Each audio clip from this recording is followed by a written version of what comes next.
Good evening. We gather once more within the tranquil halls of Unwind University, where the pursuit of understanding unfolds with the utmost calm, allowing thoughts to drift and minds to soften as the day recedes. Here, our journeys into history are not hurried sprints, but rather slow, meandering strolls through the past, inviting a peaceful absorption that prepares you gently for rest. Tonight, our quiet focus turns to an ancient vapor, a subtle companion that has woven itself into the fabric of human existence across countless millennia. We will begin to trace the very gentle story of a particular plant, one that has quietly offered its gifts and its ethereal plumes to humanity since the earliest glimmers of civilization. It has been a silent witness to eras long past, a persistent whisper across the ages, its presence often overlooked in the grander narratives of empires and innovations. Yet its story, though unassuming, holds a surprising depth, a testament to the enduring human connection with the natural world. Imagine, if you will, the earliest humans, perhaps gathered around a flickering fire under an immense star-dusted sky. Their days were filled with the immediate concerns of survival. And it was within this fundamental rhythm that certain plants began to reveal their properties, not through dramatic displays, but through a slow, quiet discovery. This plant, our subject tonight, was among them. Its interaction with early societies was not one of sudden transformation, but rather a gradual, almost imperceptible integration into daily life, a soft thread woven into the tapestry of ancient rituals and simple pleasures. We are not here to dissect its scientific properties with urgency, nor to chart its global spread with a professor's insistent pace. Instead, we are simply observing, allowing the long sweep of its journey to unfold before us like a gentle mist. We are merely opening the covers of an incredibly old book, turning its pages with unhurried fingers, appreciating the faint scent of time that rises from its venerable binding. This is a story of quiet continuity, a humble green presence accompanying humanity's vast journey, a gentle companion through the rise and fall of countless suns and moons, offering its distinct character to generations who found comfort, contemplation, or perhaps a fleeting moment of peace in its ancient vapors. As we gently leaf through the initial chapters of our ancient book, our gaze settles upon a particular stretch of earth, a vast and quiet stage where our green companion likely began its subtle story. Imagine, if you will, the immense, sweeping plains of Central Asia, stretching out beneath an enormous sky, millennia before bustling cities cast long shadows.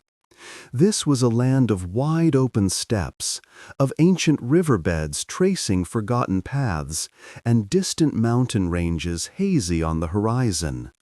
A landscape defined by its profound quietude and the rhythmic passage of seasons. Here, amidst the grasses and other unassuming flora, a certain plant, slender and green, would have grown, perhaps indistinguishable to the casual eye from countless other wild botanicals. Its existence was not heralded by grand events, but by the quiet persistence of nature itself. It simply was, adapting to the often harsh climate, drawing sustenance from the ancient soil, its seeds scattering on the gentle winds, an unassuming resident of a sprawling, untamed world. It was a picture of simple endurance, a testament to life's quiet tenacity in the vastness of the natural world. For countless centuries, it thrived in this natural solitude, its distinctive characteristics remaining largely unnoticed by the early nomadic peoples who traversed these lands. They moved with the migrations of animals, their lives intimately connected to the immediate needs of survival, perhaps seeing the plant as merely another green blur in the passing landscape. There was no fanfare, no grand discovery, simply the slow, imperceptible march of time, bringing together the plant and its future human companions. It was within this setting, across untold generations, that human beings, ever observing, ever curious, would slowly begin to discern the quiet gifts held within this resilient plant. They might have first noted its sturdy fibers, strong enough for a thread, or perhaps the unique texture of its leaves, or even the subtle aroma carried on the breeze. These were not moments of sudden revelation, but rather the gradual unfolding of awareness, a patient recognition of a plant's distinct character emerging from the collective human experience over vast stretches of forgotten time, gently hinting at the various ways it might one day serve a quiet purpose. Indeed, the quiet purpose this plant would come to serve was, for a very long time, rooted in the most fundamental needs of human existence. Before anyone imagined its leaves or flowers might carry other, more profound effects, before any thought of altering one's state of mind, its primary value lay in its sheer physical presence, its robust structure. Imagine early communities, not yet settled into complex societies, observing the plant growing wild, perhaps noticing its stems, which, even after drying, retained a remarkable strength. It was a simple, practical observation, one among many made daily by people intimately connected to their natural surroundings, seeking ways to make life a little easier, a little more secure, in a world that often presented harsh challenges. The world was hard, and every little advantage counted. Every discovery of a useful material was a small triumph.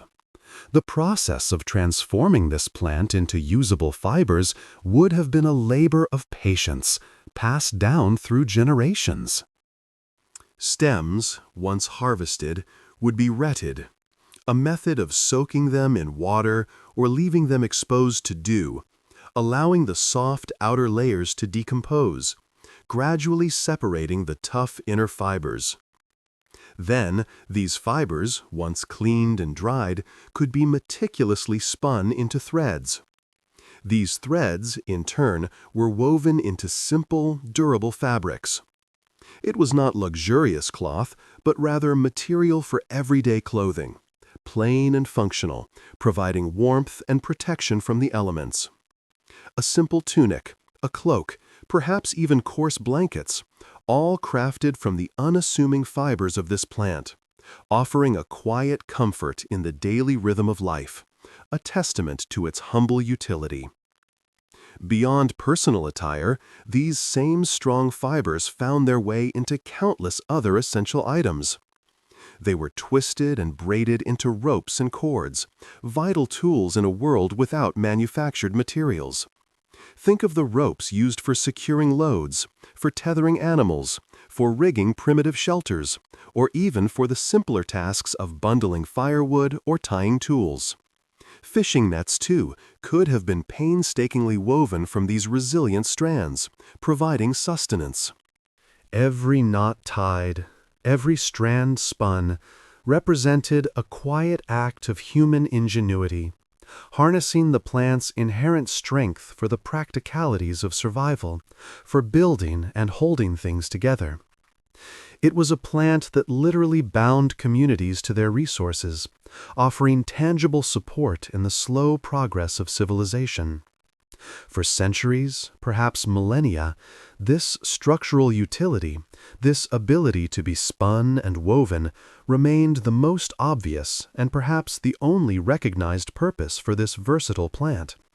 Its value was clear, tangible, and understood in terms of its physical output: textiles, cordage, things one could hold and use. Yet, as people interacted with it so intimately, harvesting its stems, preparing its fibers, and living with its presence, it is not unreasonable to imagine that other qualities might have, from time to time, subtly made themselves known. Beyond the strength of its fibers, the plant possessed other characteristics, perhaps noted in its scent, its taste, or even its incidental contact with the human body, whispering hints of effects that were not about weaving or tying, but about well-being, a different kind of quiet usefulness. It was not long, perhaps, after its practical uses became well established, that the observant eye, or perhaps the curious hand, began to notice other, more subtle qualities of this ubiquitous plant. People, always seeking comfort in a world full of discomfort, might have stumbled upon these effects almost by accident. A leaf chewed idly, a drink made from its seeds, or a poultice applied to a minor ache. The discovery would not have been a grand pronouncement, but a quiet, personal understanding, a gentle whisper of relief against the everyday background of minor ailments. Imagine a time when the causes of illness were mysterious, and relief, when it came, was a precious gift. A child with a restless night, an elder with a persistent ache, a weary hunter feeling the strain of the day. In such moments, the familiar plant, always nearby, might have offered a glimmer of hope. Perhaps a warm infusion, a simple tea brewed from its parts, was offered to soothe a troubled stomach, or to ease a mind that found no peace. The taste, mild and earthy, might have been comforting in itself, a small ritual of care that brought with it a sense of calm. Or consider the topical application, a simple poultice of crushed leaves or fibers, dampened and laid gently upon a sore joint or a minor skin irritation. The subtle warmth, the faint aroma, the very act of tender attention could have contributed to a feeling of betterment. The effects were never dramatic, never a sudden transformation, but rather a slow softening of discomfort, a mild easing of tension. It was a plant that seemed to suggest, rather than command, a return to a state of gentle ease, a quiet lull against the sharper edges of pain or worry. It offered not a cure, but a calming, a quiet reassurance that the body, given a little help, might find its way back to a more comfortable balance. This slow accumulation of knowledge, passed down through generations, would have gradually woven the plant into the fabric of early medicinal practices. It became a trusted companion, a silent helper in the daily struggle against discomfort, its usefulness extending beyond the practicalities of thread and fabric to the more intimate realm of personal well-being. From the gentle warmth of a soothing drink to the subtle pressure of a comforting poultice, the plant offered its properties in various forms. Yet, as ancient peoples observed the world around them, their curiosity and ingenuity knew many paths. Beyond these gentle applications, another method of interacting with the plant, one that involved a different kind of transformation, began to emerge, particularly as the winds carried new ideas and practices across the vast open lands of the steppe. The quiet art of infusing and applying would, in time, meet the more striking practice of fire, changing the interaction once again. The gentle observations of how plants could soothe or heal through poultices or warm infusions represented one quiet chapter. Yet our story now subtly shifts. Another, more direct engagement with botanical essences began to unfold, turning towards the idea of inhaling. This practice, at its earliest, carried faint whispers of smoke upon the cold winds of Siberia and Central Asia. It was in these vast, often harsh landscapes, where survival hinged upon ingenuity, that the very first suggestions of drawing plant smoke into the body emerged, perhaps as simple, almost accidental discoveries. Life across the endless steppes and through the biting Siberian winters necessitated constant warmth and light. Fires were a necessary companion, built from available sparse wood or dried animal dung. Amidst the crackling flames, various indigenous plants, perhaps simply gathered as fuel or tossed casually into the embers for their aroma, would release their volatile compounds into the air. People living there, huddled close for warmth, might have inadvertently and then quite deliberately breathed in these fragrant fumes. This initial interaction was likely far removed from any conscious intent to induce specific states. It might have been nothing more than a curious observation that certain plants, when burned, produced a smoke unlike others. A smoke that perhaps eased a chill or brought about a subtle shift in perception. Over long stretches of time, through countless cold evenings by the fire, these incidental moments could have slowly coalesced into a nascent understanding. The purposeful act of adding particular herbs to a fire and then drawing in the resulting vapor would have gradually taken root, evolving from an accident into an intentional act. The methods would have been rudimentary at first. Plants were perhaps simply cast onto open flames or placed upon hot stones heated in the fire. In the confines of a simple dwelling or beneath a temporary shelter, the smoke would have concentrated.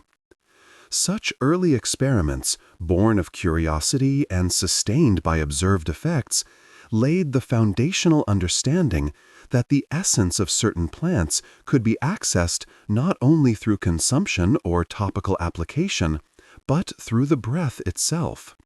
The air became a new carrier of botanical power. As these practices slowly developed and spread across the vast Eurasian landmass, they became intertwined with the lives of the nomadic peoples who traversed these regions. These communities were intimately connected to their environment and nature's cycles. The act of gathering specific plants and experiencing their effects through inhalation would eventually evolve beyond simple experimentation. It would become embedded in their social fabric and spiritual beliefs. And it is amongst some of the most well-known of these ancient wanderers, the horse-riding peoples of the steppes, that we find compelling evidence of these early, smoke-filled interactions, leading us gently towards Scythian rituals and fires. The mention of Scythian rituals and fires brings us closer to a tangible understanding of these ancient practices. These were a people, these Scythians, who roamed the vast Eurasian steppes, masters of the horse and expert craftsmen. Their lives were deeply interwoven with the rhythms of nature, and their daily existence was often punctuated by the necessity and comfort of fire. Fire provided warmth in the harsh steppe winters, cooked their meals, and kept away nocturnal creatures. More than just a utility, fire held a central place in their communal gatherings, casting flickering shadows on the faces of families and tribes as they shared stories and sustenance. It was within this context of fire and community that certain plants began to take on a special significance. Archaeological findings have, with careful precision, unearthed remnants that whisper tales of these very early interactions. Excavations in the ancient burial mounds, known as kurgans, have sometimes revealed small, carefully constructed fire pits or braziers, often accompanied by charred plant material. It is here that we find compelling evidence suggesting that nomadic tribes, The Scythians, prominent among them, might have been among the first to gently warm specific plants. This was not a roaring blaze for cooking, but a subdued, controlled heat, designed perhaps to coax out the subtle essences of the plant. These quiet acts were likely part of communal rites, perhaps moments of introspection or shared understanding, rather than boisterous celebration. Imagine, if you will, the scene within a felt tent, or perhaps under the vast, star-pricked sky of the steppe. A small fire glows, its embers softly releasing wisps of smoke from the warmed plant material. The air grows fragrant, and a gentle, almost imperceptible shift might settle over those gathered around. It was a practice not rooted in extravagance or wild abandon, but in a quiet, shared experience. These gatherings would have been occasions for contemplation, for solidifying social bonds, or for seeking a deeper connection with the spiritual world that permeated every aspect of their nomadic lives. The act was deliberate, measured, and repeated across generations, weaving itself into the fabric of their ancient customs. Such early, subtle engagements with plants and fire, perfected by the Scythians and other steppe peoples, represented a significant step in humanity's long relationship with the natural world. These were the foundational experiments, the initial explorations into the properties of plants that would not remain confined to the steppes. As these tribes moved, traded, and interacted with distant cultures, their knowledge, their customs, and perhaps even the plants themselves would travel alongside them. The methods and intentions behind these smoke-filled rituals would slowly begin to spread, carried by the restless spirits of wanderers and traders, extending their reach far beyond their original homelands. Their influence, a quiet tendril of tradition, would stretch ever eastward, embarking on new paths and unfolding in new lands, leading us gently towards eastward journeys to Asia. Building upon those initial movements, the plant's quiet journey indeed turned eastward, like a soft whisper carried on the wind. It began to find its way, slowly and without fanfare, across the vast landscapes separating its earlier homes from the ancient, flourishing civilizations of China. Here, among sophisticated traditions and deep-rooted knowledge systems, this humble plant was met with a different kind of curiosity. Its properties, perhaps observed by traveling healers or curious scholars, were gently re-evaluated, not always for grand ceremonies, but for more subtle applications. It was integrated into the meticulous practices of traditional medicine, where remedies were often sought from the natural world to restore balance and harmony within the human body. The plant's subtle effects, its ability to soothe or alter perception in gentle ways, would have been noted and carefully categorized, adding another quiet tool to an already extensive pharmacopoeia. This assimilation was a gradual process, much like a slow river finding new channels within an existing, complex landscape of healing and understanding. Simultaneously, or perhaps soon after, its gentle presence also reached the vibrant and equally ancient lands of India. In this realm, where philosophical thoughts soared and spiritual practices were deeply ingrained, the plant was observed through yet another lens. Beyond its medicinal values, which were certainly explored, it also found a place within practices of contemplation. Imagine, if you will, quiet moments of reflection, the search for inner peace, or the pursuit of deeper understanding. In such contexts, a plant with properties that could subtly shift one's state of mind, encouraging a sense of calm or aiding in focus, would be gently welcomed. It was not about grand spectacle, but rather about enhancing personal introspection, assisting the individual on their quiet journey inward. Its role here was often one of a silent companion, a subtle aid in the pursuit of mental clarity or spiritual tranquility, becoming a small part of the rich tapestry of ancient Indian wisdom and spiritual exploration. This gentle spread into both China and India marked a significant chapter in the plant's long history. It demonstrated the human capacity to adapt and innovate, taking something observed in one culture and finding new, meaningful applications for it in another. The plant's journey across these vast distances was not a singular, dramatic event, but a series of countless small steps, carried by individuals, merchants, monks, migrants, and adventurers, who, knowingly or unknowingly, acted as conduits for cultural exchange. Each step added another layer to its story, another dimension to its perceived value and utility. These movements, these quiet exchanges of plants and knowledge, were threads in a much larger, intricate fabric of human interaction, connecting disparate lands and peoples. They hinted at the vast networks of communication and commerce that crisscrossed the ancient world, pathways along which not just plants, but ideas, technologies, and entire cultures would travel, extending their reach far beyond any single homeland. It is these extensive networks, these arteries of ancient connection, that beckon our attention next, as we consider how such journeys unfolded.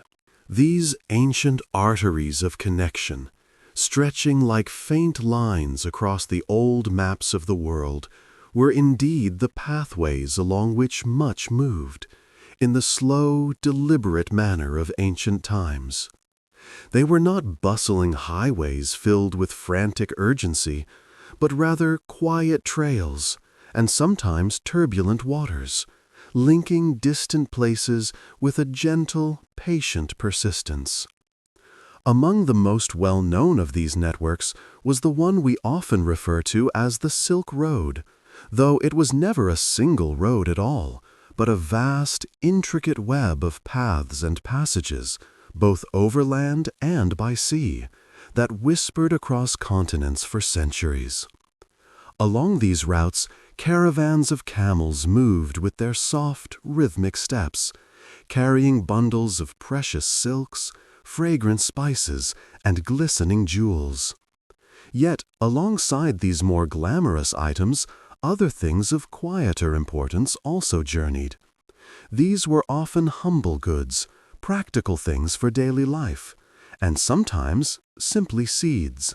The Silk Road, this network of quiet paths, played its subtle part, providing the means for such small, vital beginnings to travel across vast and varied lands, moving from one cultural sphere to another with an almost imperceptible slowness.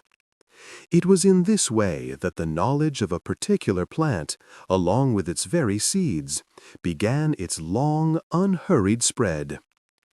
Carried in the pouches of merchants, perhaps, or shared between farmers at way stations, or simply dispersed by chance in the dust of passing feet, these tiny kernels of life embarked on journeys spanning thousands of miles.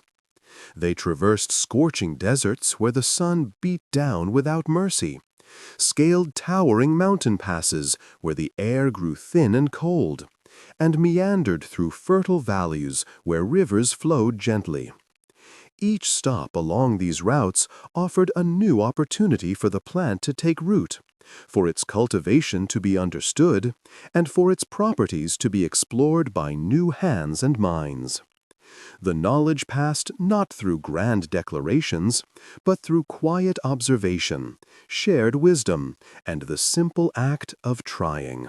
It was a gradual, organic process of adaptation and adoption, with the plant slowly becoming a part of different local economies and traditions, weaving itself into the fabric of daily existence across diverse regions. As these seeds and their accompanying wisdom journeyed ever westward, they eventually arrived at lands that served as significant crossroads, pivotal meeting points where the currents of ancient commerce converged from many directions.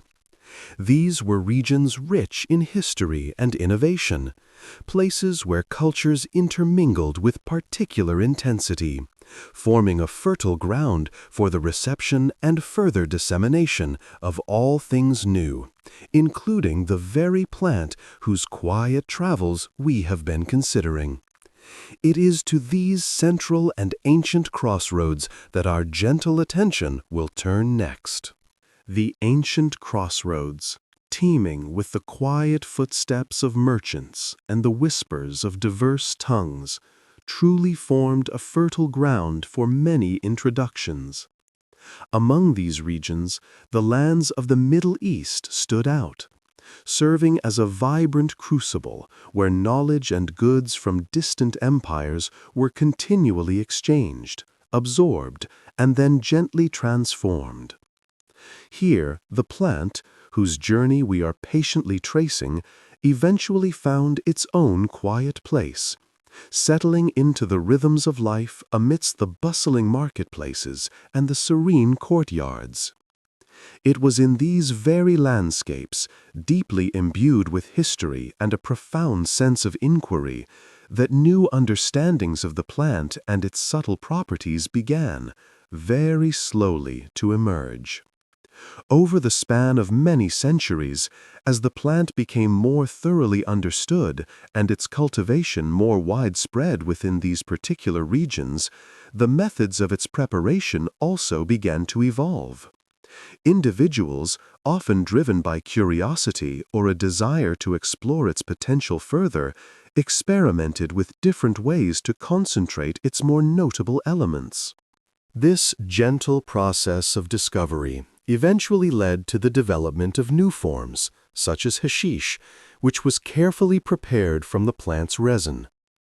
These refined preparations offered a more concentrated experience, distinct from simply consuming the raw leaves or seeds, and they slowly began to weave themselves into the fabric of daily life.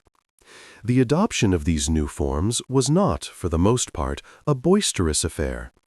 Instead, the use of these preparations often became intertwined with social customs that favored quiet reflection and thoughtful contemplation. One might find it shared gently among friends in a hushed setting, perhaps after a communal meal, or during moments of scholarly study, where a clear and calm mind was sought. Poets and philosophers, too, sometimes turn to these preparations, seeking a subtle shift in perspective that might aid their introspection or inspire their creative endeavors. It was a practice that often underscored a desire for peace, for moments of serene thought, far removed from the clamor of everyday existence. This slow integration into the social and contemplative routines of the Middle East marked another significant chapter in the plant's long, quiet journey across the globe. From these central lands, rich with their intricate trade networks and their persistent human curiosity, the plant was poised for further dispersal. The winds of commerce, the movements of people seeking new horizons, and the natural flow of cultural exchange would, in time, carry its presence ever onward. Our gentle journey through history now naturally turns towards the great continent to the southwest, lands of ancient knowledge and enduring traditions, where the next quiet steps of its travels would soon begin to unfold, leading us eventually to African lands. The gentle progression of its journey, so often a series of quiet, unassuming steps, naturally led it from those earlier eastern lands across the waters that separated continents. The Red Sea, a passage of ancient tides and human endeavor, became another unhurried pathway. It was not a swift, daring expedition, but rather a patient, natural spread, carried perhaps in the holds of simple vessels, or tucked carefully amongst the provisions of travelers who moved between shores seeking trade or new beginnings. The waters, in their timeless rhythm, carried these quiet voyagers, and with them the seeds or cuttings of the plant, towards the vast and varied landscapes of Africa. Upon its gradual arrival on the African continent, the plant found itself in a rich tapestry of cultures, each with its own deep understanding of the natural world. It was not an aggressive invasion, but a gentle integration. Various communities, observing its characteristics, began to adopt it into their daily lives. Its presence slowly took root, much like its own quiet growth in the soil, becoming a subtle part of local practices and traditions. Whether cultivated in small, shaded gardens near homesteads, or gathered from its wilder counterparts, its unassuming qualities were recognized and valued. It found its place in a multitude of gentle ways. Perhaps it contributed a mild, earthy note to simple, nourishing meals, or perhaps it was sought for its subtle therapeutic qualities, employed in ancient remedies for calming minor discomforts. Its leaves might have been brewed into comforting infusions, or its fibers gently prepared for practical, everyday uses.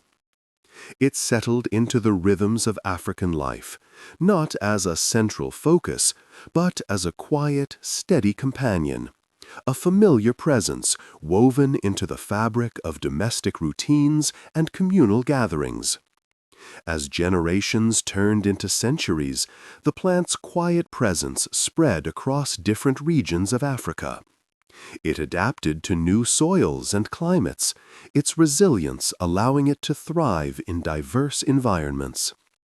Its story here was one of peaceful coexistence, of becoming a quiet fixture in the botanical landscape, its uses understood and appreciated within established local wisdom. It simply existed, serving its purpose without fanfare, a silent testament to the enduring connection between people and the natural world. This settled existence, however, would not last indefinitely without notice from beyond. For in time, the subtle lines of connection across the wider world would begin to draw attention to such quiet presences, eventually bringing it into the sphere of distant, curious observers, whose own unhurried explorations were beginning to unfurl across the globe. Following the quiet epochs of its established presence in its original lands, the subtle threads of human interaction eventually began to stretch further afield, drawing the plant into wider circles of awareness. It was a gradual expansion, often unintentional, carried forward not by grand design, but by the unhurried ebb and flow of commerce and the patient curiosity of those who ventured beyond familiar horizons. Through ancient trade routes, which snaked across continents and seas like the slow meanderings of a river, various goods and ideas made their tentative journeys, inching their way from one culture to another. This silent exchange, spanning centuries, allowed the plant, in its various forms, to slowly cross vast distances. Eventually, after many long passages of time and countless intermediaries, the plant, or at least knowledge of it, found its way to the European continent. It was not a sudden arrival, nor did it command immediate attention on a grand scale. Instead, its introduction was a quiet affair, often as an exotic botanical specimen. Wealthy collectors and dedicated botanists, ever keen to catalog the wonders of the natural world, might have acquired samples for their burgeoning gardens or curious private collections. It was seen as a strange new addition, a silent guest from distant lands, valued more for its foreign origin and unique form than for any widely recognized practical application within European society at that particular moment. Alongside its role as a botanical novelty, some early observations or inherited wisdom suggested its potential as a mild remedy. Its properties, perhaps whispered along those same ancient trade networks or noted in obscure texts, hinted at various palliative uses, gentle comforts for minor ailments. It was sometimes considered among a host of other imported herbs and spices, an ingredient to be experimented with, perhaps to brew a soothing concoction or to be cautiously studied by those early European natural philosophers interested in the medicinal potential of the world's flora. Its presence remained largely within scholarly circles or among the well-to-do, a quiet footnote in the vast evolving compendium of botanical knowledge.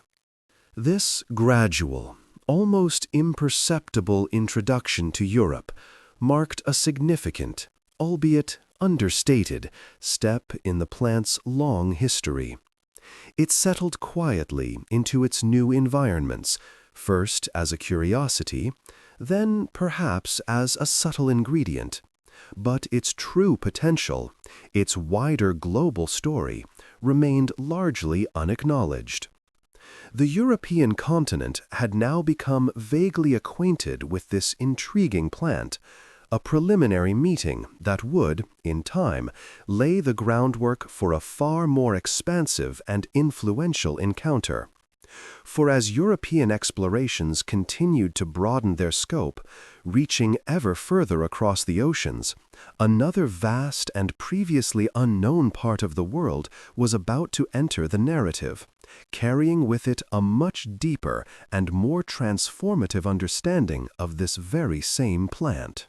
And so, with the unfolding of the age of exploration, the currents of human endeavor, much like the ocean currents themselves, began to carry seeds of change across vast distances. European ships, laden with goods and aspirations, slowly made their way westward, charting new courses to lands previously unknown to them. Amidst their cargo, whether intentionally or inadvertently, traveled the humble seeds of cannabis, embarking upon a journey that would forever alter its global trajectory. It was not a grand or celebrated voyage for this plant, but rather a quiet, unassuming migration, a testament to its enduring adaptability and the subtle ways it wove itself into human enterprise. Slowly, over many long voyages, the plant made its new home. Upon reaching the shores of the Americas, this familiar botanical traveler found itself in a landscape teeming with new life, new cultures, and new possibilities. Early European settlers, driven by the practical needs of their burgeoning colonies, soon recognized the plant's valuable properties, particularly its strong, resilient fibers. For centuries, across various European cultures, hemp had been a staple for ropes, sails, and sturdy textiles, essential for maritime life and daily existence. Therefore, it was quite natural for the colonists to introduce it as a practical crop, cultivated primarily for these industrial applications, a source of vital materials in their new, developing societies. Its early presence in the New World was largely one of utility, a silent workhorse plant. As the centuries continued their slow progression, the cultivation of cannabis quietly expanded across the colonial territories, from the nascent settlements of North America down to the sunnier climes of the southern continent. While fiber remained its primary role, the plant's other potential uses, some long understood in different parts of the Old World, began to re-emerge in this new setting.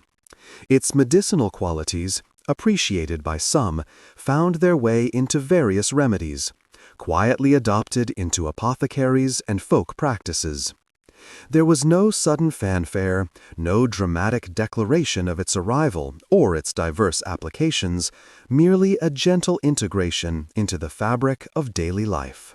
The plant simply became another part of the agricultural landscape, its full range of characteristics slowly being recognized once more, or discovered anew, by those who tended it. This quiet introduction set the stage for a far more complex and multifaceted relationship between cannabis and the peoples of the Americas. Over time, as understanding deepened and cultural exchanges broadened, the ways in which individuals interacted with this versatile plant would gradually begin to diversify. No longer solely valued for its strong fibers or its more obvious medicinal properties, the human imagination, ever curious and inventive, would subtly explore other aspects of its nature. The story of cannabis in the Americas was only just beginning to unfold, hinting at a future where its cultivation and preparation would evolve, leading to an increasing variety of methods through which its subtle effects might be experienced and appreciated, moving beyond simple utility and into more nuanced forms of engagement. As the cultivation and preparation of the plant began to evolve, moving beyond its simple utility, so too did the various ways in which people chose to engage with its more subtle effects. Human curiosity, combined with a persistent drive for refinement and convenience, gradually led to a quiet transformation in methods of consumption.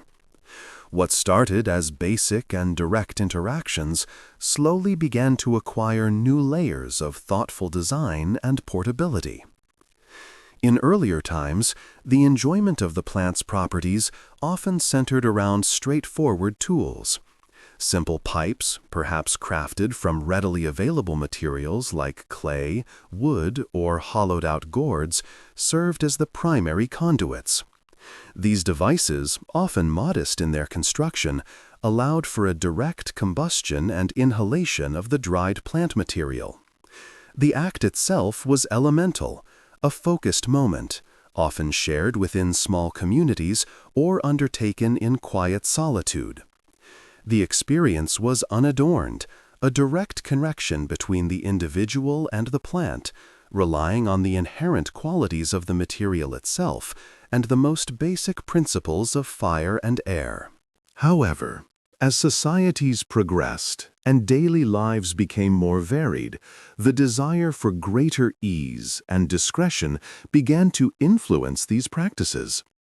The bulkiness of some early pipes, or the need for a separate set of tools for preparation and cleaning, sometimes presented practical limitations for individuals who were moving or seeking a less conspicuous interaction. This slow, gradual shift, driven by convenience and an evolving sense of personal ritual, fostered an environment ripe for new inventions. Eventually, this quiet evolution led to the rather ingenious, though seemingly simple, innovation of wrapping the prepared plant material in paper.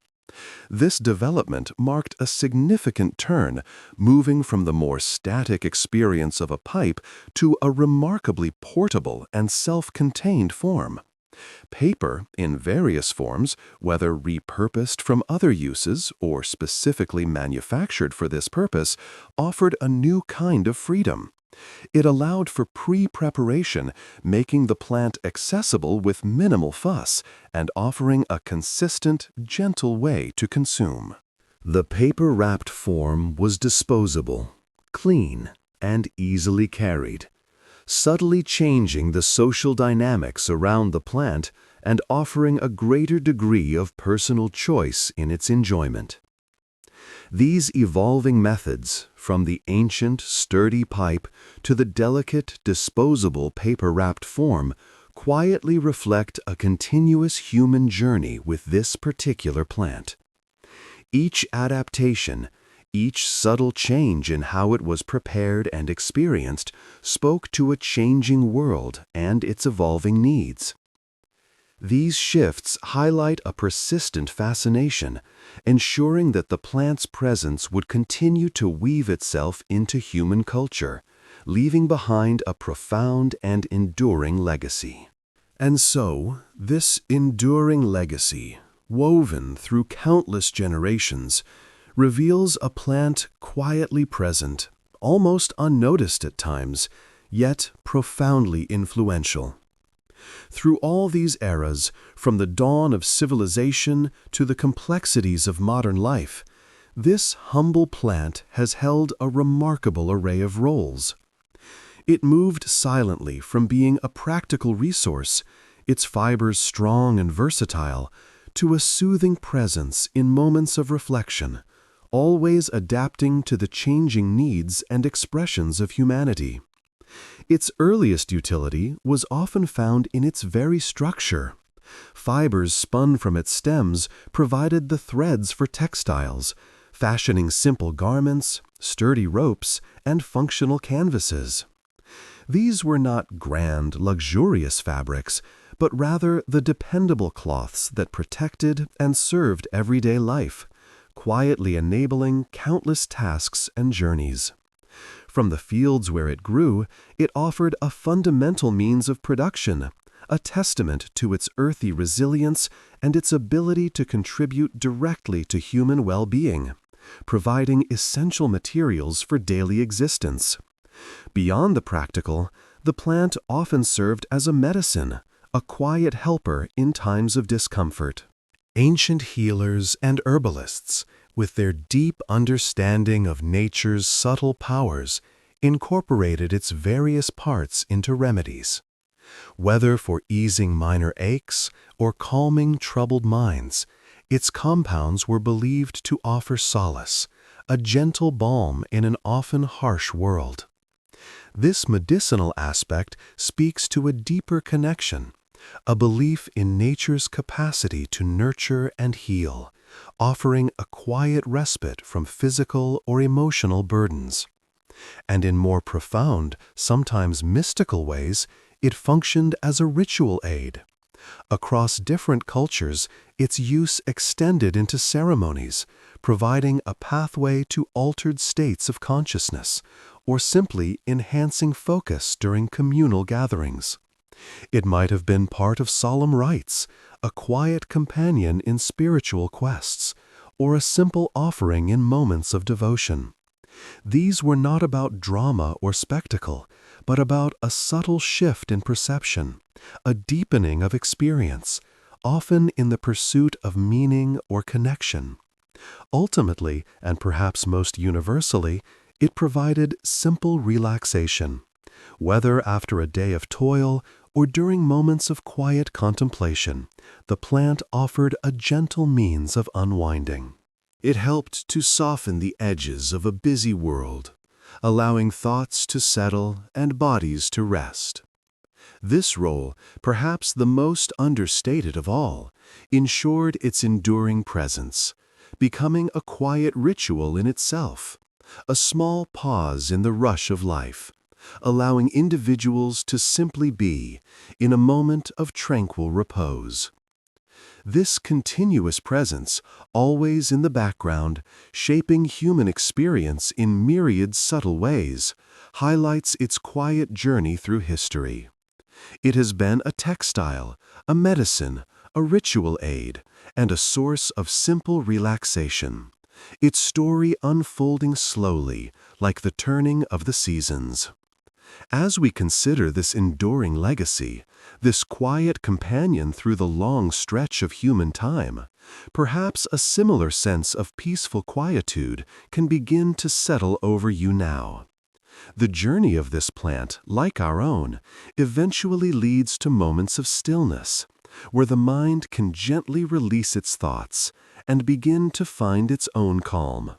Allow your awareness to softly drift as you prepare for a truly quiet and restful experience. Drawing this gentle exploration to its quiet close, we allow the final echoes of those ancient whispers to softly recede, fading like distant memories into a vast, peaceful quiet. The long path we have gently walked together now softly unwinds, leaving behind only a sense of settled tranquility. The stories of centuries, the journeys across lands and through time have now found their quiet resting place. No gentle demand for attention, but simply existing as a soft backdrop to the growing calm. Let your awareness, which has softly drifted through these quiet moments, now settle even deeper, moving beyond the tales, into the pure and simple presence of quietude itself, a calm that resonates deep within your very being. Just as the seasons turn with a steady and unhurried rhythm, bringing changes both subtle and profound, so too does this moment invite a slow, natural shift within you. The bustling thoughts of the day, like leaves carried on a gentle breeze, can now begin their quiet descent, landing softly, one by one, upon the soft earth of your mind. There is no need to hold on to them, no need to hold on to them up. Simply observe their quiet departure, their light release, as a growing stillness surrounds you. A comfortable, enveloping blanket of serene peace, spreading slowly from your head to your toes. If your eyes are still softly open, gazing into the dimness of your surroundings, perhaps now is the perfect time to let them gently close.